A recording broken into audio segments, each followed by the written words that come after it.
Amahoro mwese, numva ndyohe cyane kuba ndonse kano kanya ko gushobora kuganira nawewe uri kurankurikirana amajambo y'Imana. Rero nkaba ndagukeje kandi nkaba ndakwifurije umwaka mushasha. Rero murabizi iyo umuntu atanguye umwaka mushasha ni vyiza yuko atahura yuko kuba ariho vyose bikomoka ku mwami w'ubuzima ariwe Yesu Kristo. Nimba duhumeka kuno munsi, nimba turiho, ntuturiho kubera yuko hari ibintu bikaze cyangwa se bikomeye twakoze, ariko duhari kubera ubuntu bw'Imana. Rero kuri uyu mwaka mushasha dutanguye, nagomba ndakubwire ngo nuko Imana ariyo yabishatse yuko uno mwaka utangura. Rero naco gituma ari vyiza cyane yuko dufata kanya ko kwiyumvira kuri uyu mwaka urangiye. Mbega uyu mwaka urangiye wagenze gute? Ndabizi yuko kenshi na kenshi iyo umwaka urangiye haba ari ibintu byinshi cyane biba vyashoboye gukoreka. Hari abantu bamwe babaciye mu bihe vyiza cyane, n'abandi baciye mu bihe bigoye, n'abandi baciye mu vyo mu bantu basanzwe bemera Imana bavutse ubwa kabiri bita ubugaragwa. Ni kuvuga ngo guca mu bihe aho ubona umengo inzira zose zirugaye, aho umengo nturi kurabona neza imbere. Ivyo bihe vyose abantu barabicamo, uvyemera utavyemera, ni ibintu bigize ubuzima bw'umwana w'umuntu. Mugana nagomba ndakubwire ngo ivyo bihe vyose, byaba ibihe vyiza, byaba ibihe bibi, byaba ibihe vy'ubugaragwa, muri ivyo vyose nagomba ndakwibutsa ikintu kimwe, nuko Imana yabaye umwizigigwa. Imana yarakuzigamye, Imana yarakugiriye neza, none raba Imana iremeye kandi yuko utangura nuno mwaka mushasha. Naco gituma ikintu ca mbere ndakwifurije muno mwaka mushasha wokora ni kimwe. Ikintu ca mbere wokora nuko wiyemeza kuba umuntu atazira kandi ahimbaza Imana. Ufata kanya ko gushima Imana kuvyo yagukoreye mu mwaka uheze, kandi wongere kandi wishimire n'iciri iguma ari Imana. Ivyo wayisavye nimba vyarabaye cyangwa se bitabaye, iyo ntigera ihinduka, iguma ari Imana. Kandi Imana ntituyihimbaza kubera yuko yaduhaye ibintu. Imana ntituyihimbaza kubera yuko twabonye umusesekara. Imana ntituyihimbaza kubera yuko twabonye amasezerano yacu tuyinjiramo. Ariko Imana tuyihimbaza kubera ko ari Imana, tuyihimbaza kuco iri. Zaburi 103 ku murongo wa 2 aravuga ngo mutima wanje himbaza uhoraho, ntiwibagire ikintu na kimwe yagukoreye. Reka tuhasome Zaburi 103 ku murongo wa 2. Nashaka ujane nanje, nimba ufise Bibiliya tujane, cyangwa se ufise ahantu wandike, kuko bino bintu turiko turaganira ni ibintu bizogufasha cyane muno mwaka mushasha twinjiyemo.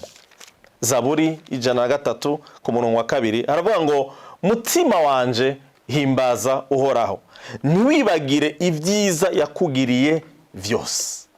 Haleluya. N'ubuzima rero nifuza yuko ubamwo muno mwaka dutanguye mushasha. Ube umuntu akunda gutazira, ube umuntu akunda guhimbaza Imana, ntiwibagire ikintu na kimwe Imana yagukoreye. Rimwe na rimwe hari gihe duhanga amaso ku bitarakunda, ku vyo tutararonka, mugabo tukibagira yuko hari ivyo Imana yamaze gukora, ahubwo ivyo yakoze bitubere icigwa cyo kuvuga ati Imana yakoze ibi vya mbere, Imana yambereye umwizigirwa muri bino bintu, Imana yankijije ingwara, Imana yanyugururiye umuryango, Imana yangiriye neza. Iyi nyene niyo nizeye yuko nabijya bindi nayisavye yuko igiye kubikora. Haleluya. Ico rero ni ikintu ca mbere mwene data wowe kurankurikirana kizogufasha cyane muri uyu mwaka mushasha twinjiyemo, kuba umuntu ahimbaza kandi atazera Imana. Nagomba gato duhagarare, ufata kanya, mbega ndiko ndavuga kino gice ca mbere, mbega nibiki waciye wibuka ivyiza uhoraho yagukoreye? Mbega ntiwafata kanya utangure gushima Imana, wishime n'amajambo yawe, cyangwa se kumbure urashobora gushiramo indirimbo zishaka kugufasha muri uwo mwanya wawe wo guhimbaza no gutazira Imana. cyangwa se kubera ko utoja ahantu hari uri kumwe n'abandi hama mufate umwanya wo gushima Imana. Mugabo gusa ntushima Imana kuno munsi, mugabo bicike ubuzima bwawe bwa misi yose. Haleluya. Kuko guhimbaza kandi Imana wibuke yuko bifise n'ubushobozi bushobora gutuma na vya bindi wasavye Imana bishobora guca vyuguruka, bishobora guca biba muri ako kanya mu buzima bwawe, ugatangura kubona inyishu mu kana gato. Ndibuka hariho amajambo y'Imana dusoma Vyakozwe n'Intumwa ica 16, baratubwira inkuru ya Paulo na Sila ngo bari mu ibohero bakubiswe babahora ijambo y'Imana, bari hagati mu ibohero atamwidegemvye bafise, ngo mu gicugu ngo batangura kugira gute, batangura gusenga no gutazira Imana. Ngo muri ako kanya nyene iminyororo yari baboshe igira gute, iradohoka, irabavako, ngo n'izindi mbohe zigira gute, nabo nyene baraba abidegemvya, iminyororo ibavako.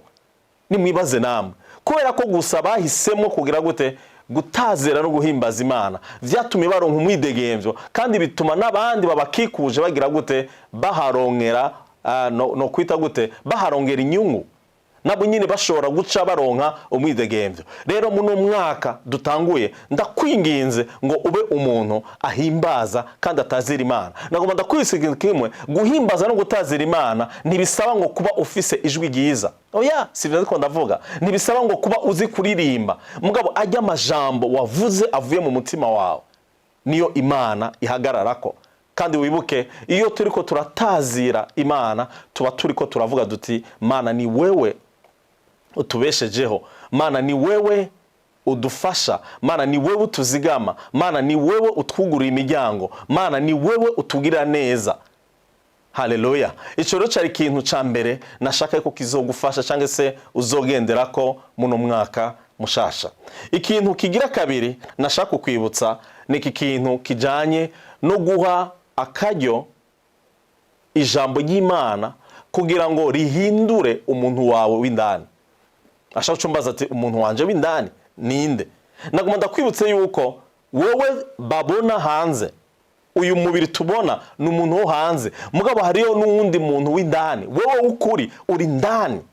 Nico gituma ikintu kigira kabiri nashaka kukwifuriza muno mwaka mushasha, nuko uba umuntu uha akanya ko guteza imbere, ko kudevelopa uwo muntu wawe w'indani. Mbega umuntu wawe w'indani nuwuhe? Reka dusome amajambo y'Imana dusanga mu Bikorinto ba kabiri igice ca 4 ku murongo wa 16. Ndasubiramwo, Abikorinto ba kabiri ibice ni 4 ku murongo wa 16. Reka dusome. Haravuga ngo, nico gituma tutihebura, ariko naho umuntu wacu ku rukoba ariko arabora, umuntu wacu w'imbere yama ahinduka mushasha uko bukeye. Bene data, nagomba ndababwire kino kintu. Baratubwira ngo umuntu wacu w'imbere, umuntu wo hanze ari uwo mubiri mubona. Baba hano muri Bibiliya bavuze ngo umuntu wacu ku rukoba.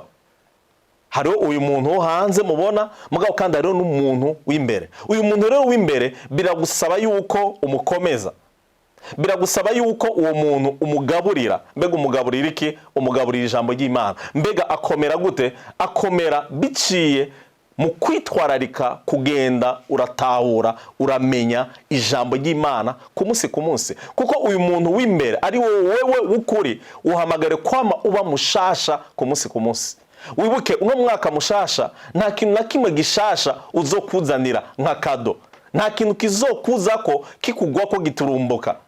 Ikintu kizokugwako giturumbuka kumbure kizoba ari ikintu kivuye ku mugwanizi, kizoba ari ikintu utiyumviriyeko. Mugabo nimba wifuza gukwega ibintu vyiza kugira ngo bize ku buzima bwawe, biragusaba yuko uha akaryo umuntu wawe w'imbere kwama ahinduka, kwama aba mushasha biciye mu kumenya ijambo ry'Imana. Reka dusome Abikorosayi igice ca 3 ku murongo wa 10 kugira ngo twumve ni gute umuntu w'imbere tumukomeza. Abikorosayi ibice ni 3 ku murongo wa 10. Haravuga ngo, mukambara umuntu mushasha ahindurwa mushasha ngo agire ubwenge amere nk'ishusho yamuremye. Haleluya.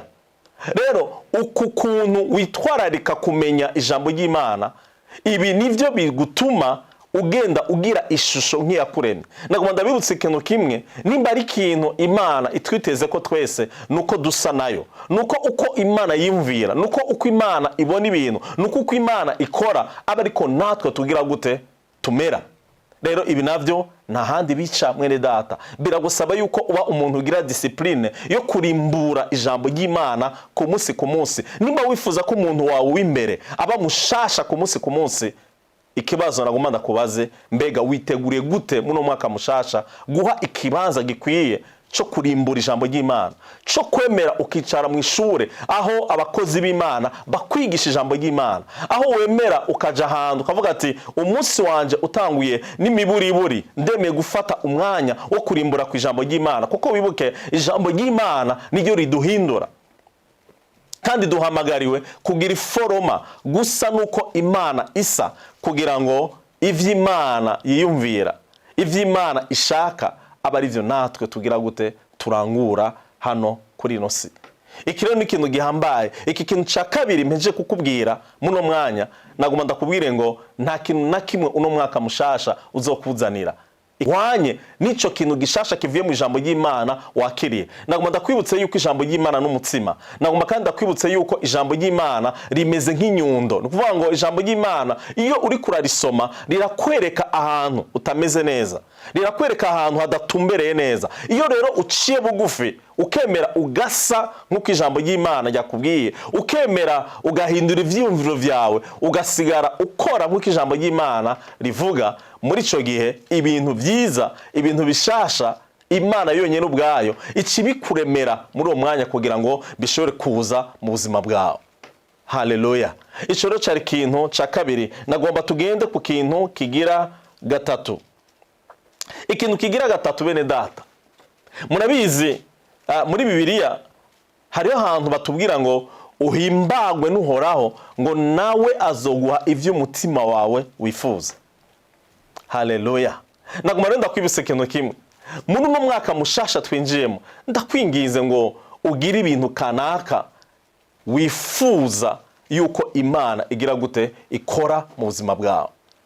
Mbega iyo ndiko ndavuga ibintu, ivyifuzo vyawe, amadesire yawe, mbega ni ibintu bimeze gute? Bitegerezwa ko ari ibintu bihagaze mu guhesha Imana icubahiro. Twebwe nitugira ibintu twifuza kugira ngo tugire gute, kugira ngo twereke abantu baduhama, kugira ngo twereke abatugwanya yuko dufise Imana.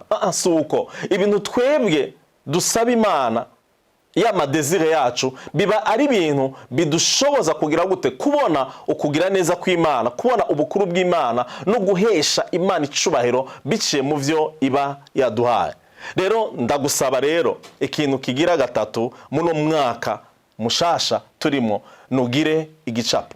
Mbega nikiye gicapo ufise? Nibihe bintu wifuza kubona Imana igukorera muno mwaka? Muri ico gihe rero biragusaba kuba umuntu wicara ukabanza, nimba bigusaba yuko wandika, nimba bigusaba yuko wifata ijwi, ivyo bintu vyose ukabidondagura, ivyo bintu vyose ukavyandika.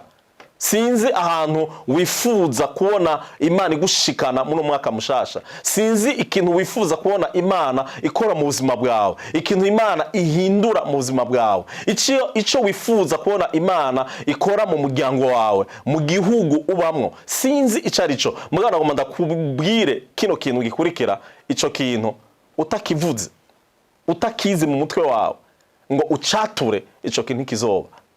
Nagomba rero ngo wihe uno mwanya ugire gute, ufate ikaramu, ufate urupapuro, canke wifate ijwi, canke sinzi ukuntu bigenza, mugabo wandike, ugire igicapo c'ibintu wifuza yuko Imana ikora mu buzima bwawe.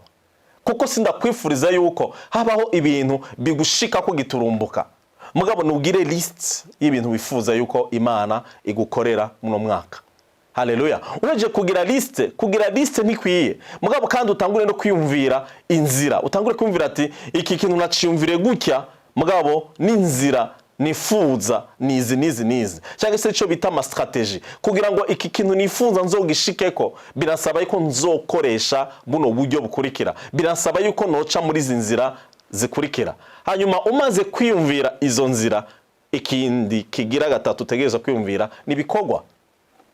Bene data, ikintu kimwe maze kubona, mu bantu bemera Imana nuko biroroshe cyane kurota, kubona ibintu binini biroroshe, mugabo iyo hageze mu bikorwa abantu benshi cyane barananirwa, baguma gusa bari mu majambo, baguma gusa bari mu bintu biri mu kirere. Mugabo ikintu kizonyemeza yuko koko witeze kubona Imana iko irakora mu buzima bwawe, nzobirabira mu bikorwa uri kurakora. Bibiliya irambwira ngo ukwizera kutagira ibikorwa kuba gupfuye. Ndakwibutsa neza yuko ijambo ry'Imana ratubwira ngo umugororotsi wanje azobeshaho ni kwizera. Iyo ni Imana ariko iravuga. Nivyo uhamagariwe kuba umuntu arongorwa no kwizera. Mugabo kandi ukwizera konyene ntigukwiye. Ukwizera kuzuye kugaragarira mu bikorwa uba uri kurakora ku munsi ku munsi. Haleluya. Kuko ndakwibutsa neza yuko ako gato ufise, ako nyene niko Imana igiye kugira gute, igiye kugwiza, igiye gukuza muno mwaka mushasha twinjiyemo. Rero wizera Imana yuko ivyo ufise mu minwe, ivyo ufise ahantu kanaka, izo mpano ufise, ico kintu uzi gukora neza, ubwo buryo bufadika ufise, ivyo nyene ufise, ndakubwira ukuri ngo ni usenga Imana, maze Imana izogira gute, izokurongora. Ariko ntube umuntu gusa w'amajambo, mugabo kandi ube n'umuntu ubikorwa muno mwaka mushasha twinjiyemo. Ndagomba ndakwibutse hari ijambo ry'Imana riri muri Mariko igice 11 umurongo wa 24. Reka tuwasome. Aravuga ngo nico gitumye ndababwira yuko ivyo musenga canke musaba vyose mwizere yuko mubihawe kandi muzobibona. Haleluya. Aha mwibuke iki kintu kigira gatatu ndiko ndabasangiza, niki kintu kidusaba kugira igicapo, kwiyumvira iminyuro, mugabo no kwiyumvira ibikorwa kanaka tugiye gukora, mugabo kandi no kwiyumvira uburyo uzokenera kugira ngo iyo migambi uyishikeko. Bene data, ibi bintu bisa n'ubusazi, kuko nagomba ndakwibutse yuko wowe utangura kugira igicapo, kwiyumvira uburyo bizogusaba, kwiyumvira ibikorwa kanaka uzokora mu gihe utarabibona. Bene data, bivyita ukwizera. Mugabo ntuza ivyo vyose kuvyumvira mu gihe utizeye Imana ishobora vyose. Duplanifia twiyumvira ivyo bintu vyose kubera ko twizeye neza yuko Imana ishoboye. Rero Bibiliya ngaha turafite isezerano yuko ivyo dusaba Imana bingahe vyose, ngo twizere yuko tubihawe kandi ngo tuzobibona bishika. Mwene data, nagomba kubwire ngo kuri iki kintu kigira gatatu, ntube gusa umuntu ari ngaho gusa avuga amajambo, mugabo kandi ube n'umuntu ivyo bintu wavuze utangura kubishira mu ngiro biciye mu gukoresha ivyo nyene ufise. Mbega ufise iki? Ndabizi ko ufise ikintu kanaka. Reka kuguma urindira abandi ngo urumva ngo ndarindire ko kanaka anshigikira, ndarindire ko ibintu bimera neza aha nsanzwe mbaye. Oya bene data, nturindire ibihe, nturindire abantu, mugabo jako ukore. Kuko ni watangura gukora, ni naho n'Imana izogira gute, izogusanga muri ivyo nyene uri kurakora, maze igire gute, iguherekeze kandi yongere iguhezagire. Haleluya. Nagomba rero tugende ku kintu kigira kane. Haleluya. Ndabizi ko twese nga turafise abagenzi, twese turafise abantu abo twita aba confident. Urafise umuntu wibanga, urafise umuntu wa wundi uvuga ati uyu niwe ngenda kubwira ibintu vyanje vyose, ibingoye, ivyagenze neza. Muno mwaka mushasha nagomba ngo usubire kandi wiyumvire kuri ako kagwi k'abantu bake usanzwe wita abagenzi. Mbega koko ubiravye neza urashobora gusubiramo ukaraba ugasuzuma koko yuko ari abagenzi beza? Turaza kubirabira hamwe ni gute ushaka kumenya yuko umuntu ari umugenzi mwiza. Mugabo ngana ngomba ndababwire igituma nariko ndavuga kubijanye n'abagenzi, igituma dukeneye abagenzi ubwa mbere nuko turi mu isi. Ntushobora kubaho uri wenyene wirebanga. Oya, urakeneye inshuti, urakeneye abagenzi, urakeneye abantu mufadikanya urugendo, urakeneye abantu muza gukorana kugira ngo za ndoto zawe, vya bindi vyose wifuza kuzorangura muno mwaka uzogire gute, uzobishikeko. Iki kintu nashaka ndagishimangire ko gato. Bene data, ufise ibintu vyinshi ushaka kubona Imana igukoresha, mugabo nagomba unyemerere ndakubwire kino kintu. Imana kimwe mu nzira icamo kugira ngo iguhezagire, ikugire neza, nuko ikurungikira umuntu cyangwa kurungikira abantu. Naco gituma nagomba kukubwira ngo muno mwaka usubire kandi urabe abagenzi usanzwe ufise. Mbega abo bagenzi ba ufise n'abagenzi bameze gute? Kimwe mu bintu bizokwereka yuko umugenzi ari mubi niki gikurikira. Reka dusome Abikorinto ba mbere igice cya 15 ku murongo wa 33. Abikorinto ba mbere igice cya 15 ku murongo wa 33. Haleluya. Abikorinto ba mbere igice cya 15 ku murongo wa 33 aravuga ngo ntimuzimire kubana n'ababi konona ingeso nziza. Haleluya. Kimwe rero mu bintu bizokwereka mwene data yuko ufise umugenzi mubi nuko za ngeso zawe nziza warusanze ufise iyo zitanguye kononekara cumenya yuko uwo mugenzi ari mubi. Nuvuga ngo uwo muntu aguma ashaka kuguma agutwara mu bintu bidahesha Imana icubahiro, aguma ashaka agutware mu bintu kugira ngo ushe kuronka inyungu, mugabo inyungu zitari nziza. Murabizi ko hari inyungu zitameze neza. Hari inyungu abantu baronka kubera ko biciye mu nzira zidahesha Imana icubahiro, kubera ko ziciye mu nzira z'ibiturire, inzira zo kubeshera abandi, inzira z'ubusuma. Bene data, izo nyungu ni mbi. Izo ni si nyungu Imana ishingira intahe. Haleluya. Rero naco gituma rero ukirere kuraba abo bagenzi. Uwo mugenzi wese yitwaye ko ari mubi, uwo muntu wese igihe cyose muri kumwe muri ko muraganira cyangwa se inama akugirira usanga ari inama igihe cyose zamaze gutwara ahantu habi, zamaze kuza amahoro, uwo mugenzi muri umwaka mushasha umusezerera. Sindakubwiye ngo umwanke, mugabo ntabe mu bantu bari hafi yawe. Uzomwubahe, uzomusengere, muzo kwicarane, niyagutumira umwitabe, ariko ntabe mu bantu bari hafi yawe. Haleluya. Mbega ni gute rero dushobora guhitamwo abagenzi beza? Umugenzi mwiza ni umuntu wese igihe cyose ashobora kukubona uri kuraca cyangwa se uri kuraja ahantu hadahesha Imana icubahiro, ashobora gufata kanya akagira gute kagusengera, akanakwegera adatinya, akavuga ati turabagenzi, mugabo ijya nzira uri kurafata ni nzira y'amahonero, ni nzira ishobora kugushikana ahantu habi. Bene data, ukazoronka umuntu umugenzi akubwiza ukuri, ashaka no kubwira ati iyo nzira urimo si nziza, uwo muntu uzomwegera. Mugabo kandi umugenzi mwiza ni wa wundi mu bintu byose akubwira biba ari ibintu bivuye mu mutima mwiza. Sindiko ndavuga indyarya, ndiko ndavuga ba bantu ikintu cyose aba ariko arakubwira uvuga ati uyu muntu ndabizi naho ntariko ndabitahura muri aka kanya, mugakora ko ari umugenzi mwiza, reka ngire gute, reka ndamwumvire, reka ndamwubahe, reka shire mu ngiro iyi mpanuro yiwe amaye, reka ndayisesangure, reka ndavyumvire ko kuko nzi yuko ari umuntu mwiza. Rero muri umwaka mushasha twinjiyemo, subira kandi urabe abagenzi ufise. Subira kandi nivyagukundira urondere abagenzi bashasha bafise umutima mwiza, bafise n'ingeso nziza, kuko ibi bizogufasha muri umwaka mushasha. Kuko natangiye mvuga nti ntushobora kubaho muri ino si uri umuntu uri wenyene. Oya, urakeneye abantu. Muri abo bantu ukeneye, urakeneye abagenzi.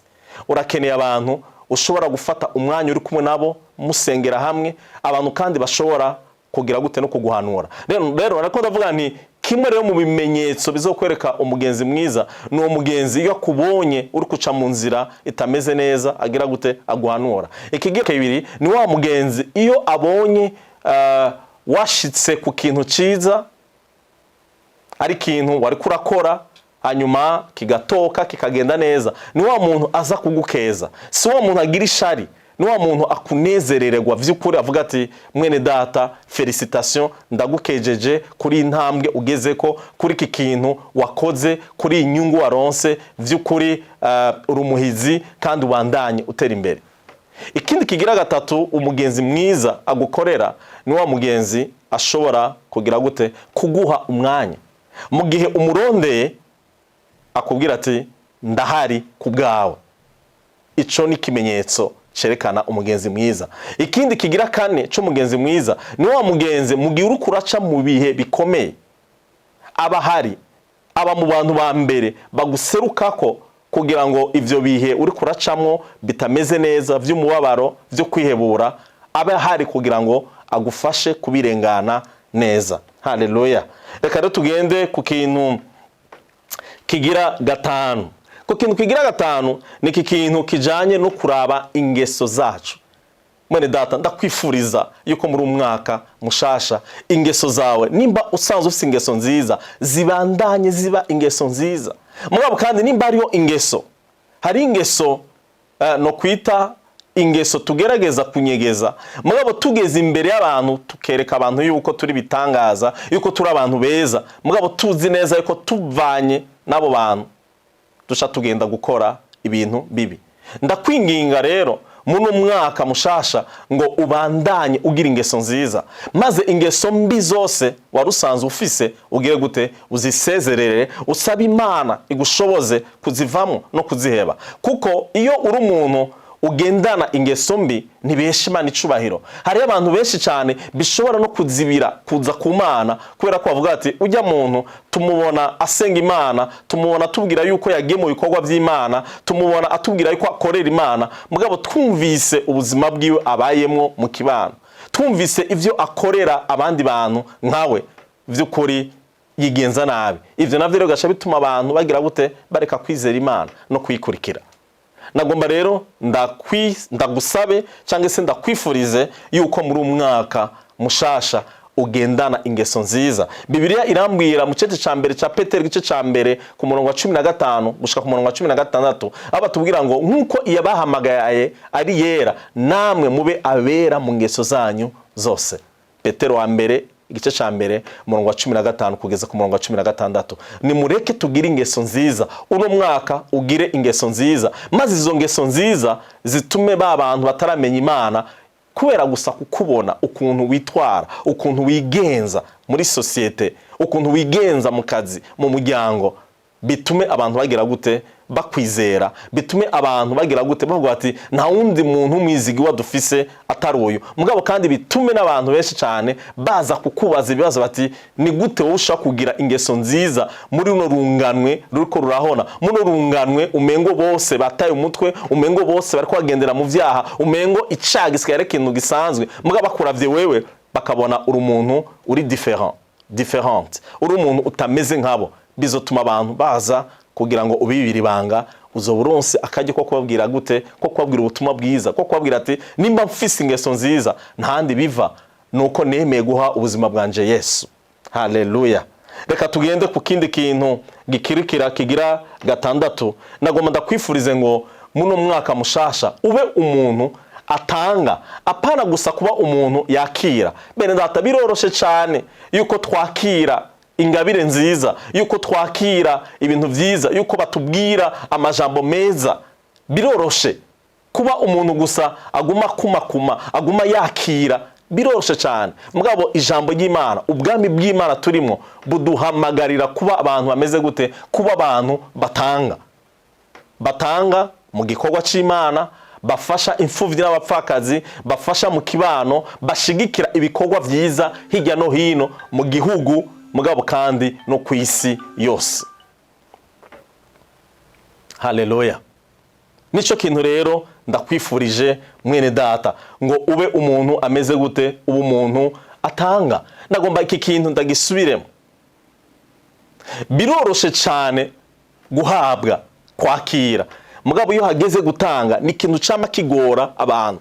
Mugana ngo ndakubwire ngo hama hariho umunezero, hama hariho umugisha mwinshi cyane iyo abantu batanguye kwimenyereza gutanga mugabo gutanga ca kintu uba wabiri yakuya, gutanga ca kintu nawo warukeneye.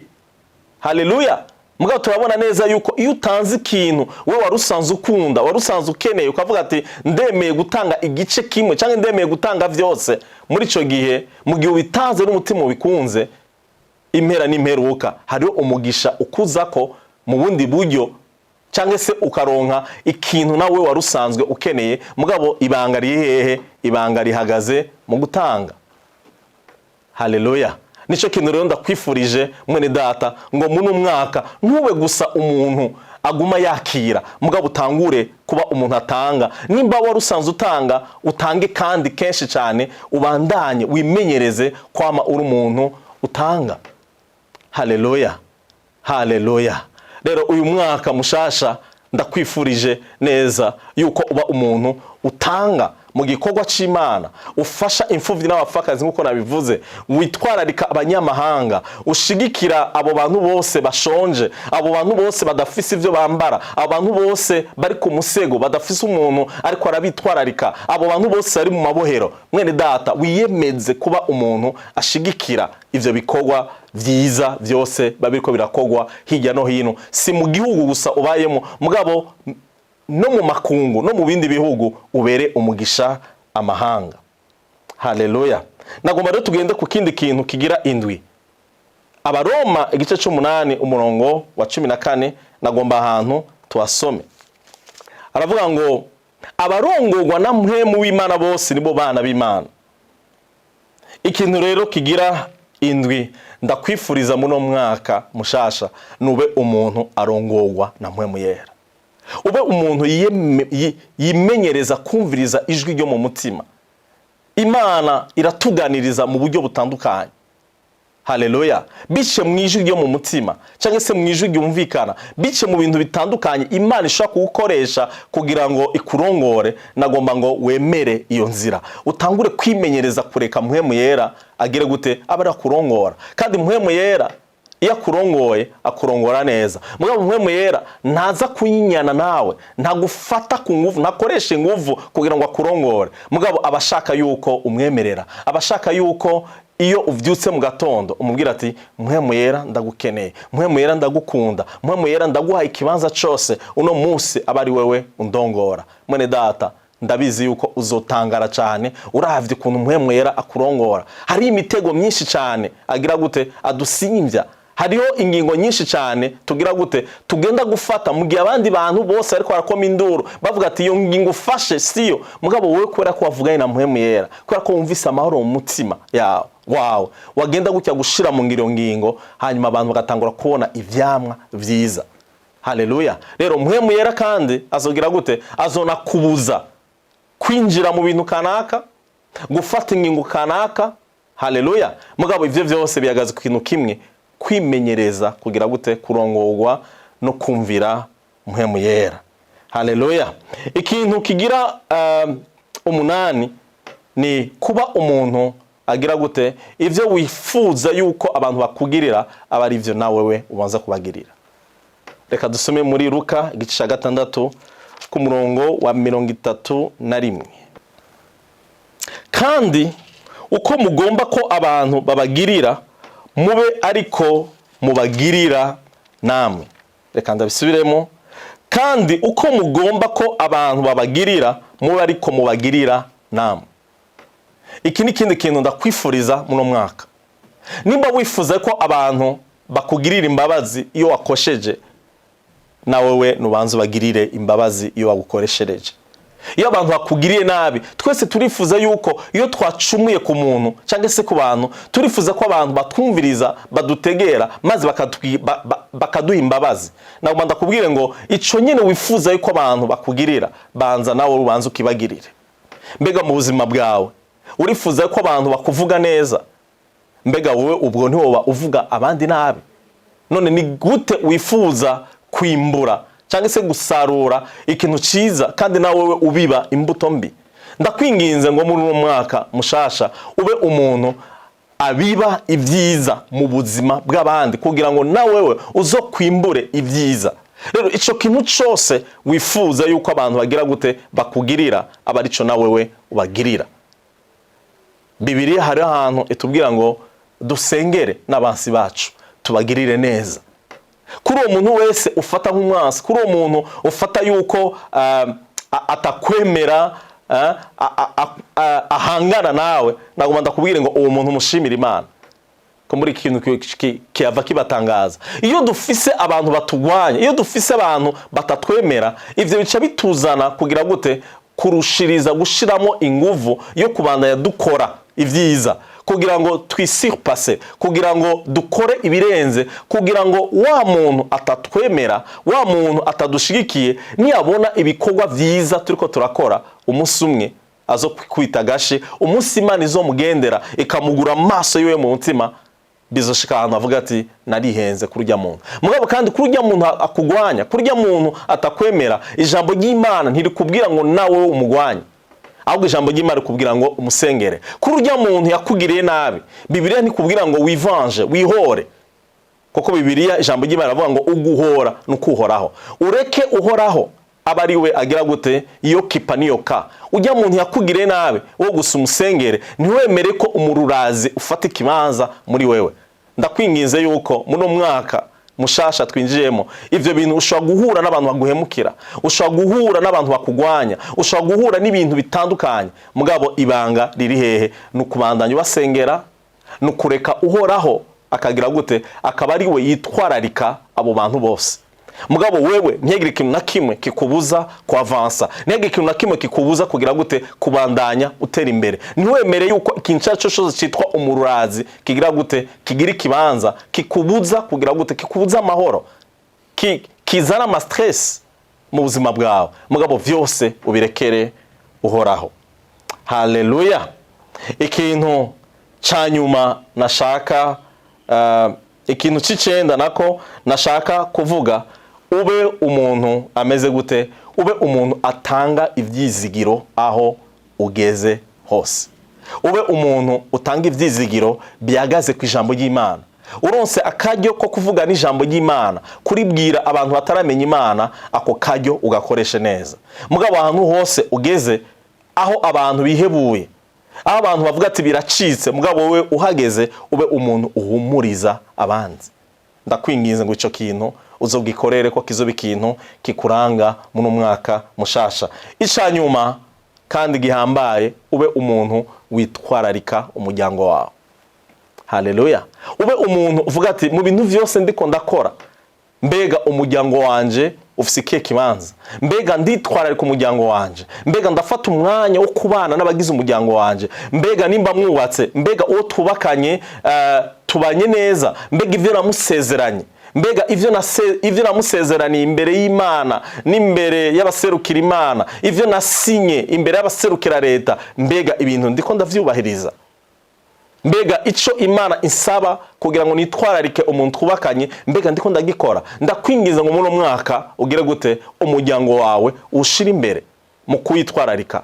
Mbega nimba ufise abana uri kubarera gute? Cyangwa se uri kurankurikira, urashobora kuba uri umwana ugifise abavyeyi cyangwa se ufise abantu bakureze, mbega urabubaha? Kuko ijambo ry'Imana rirambwira ngo ni wubaha so na nyoko ngo niho uzogira amahirwe mw'isi kandi ukagira gute ukaramba. Rero nagomba rero kurangiriza hano hantu ano majambo yari amajambo yo kubatera intege kugira ngo uyu mwaka mushasha dutanguye ube ufise ibintu kanaka wishimikiza, ibintu kanaka uhagaze ko bizogufasha muno mwaka kugira gute gushobora kubamwo neza uri mu buntu bugwiriye bw'Imana. Rero mu kurangiza nagomba ndakwifurize ngo uyu mwaka mushasha turimwo twinjiyemwo ube umwaka wuzuyemwo ibyiza bitangwa n'uhoraho, ube mu musesekara utangwa n'uhoraho, ube mu munezero. Imana igire gute ikuzigamira mu buntu bwayo, kandi Imana ibandanye gukoresha ivy'ubuhizi. Murakoze, umwaka mwiza mwese.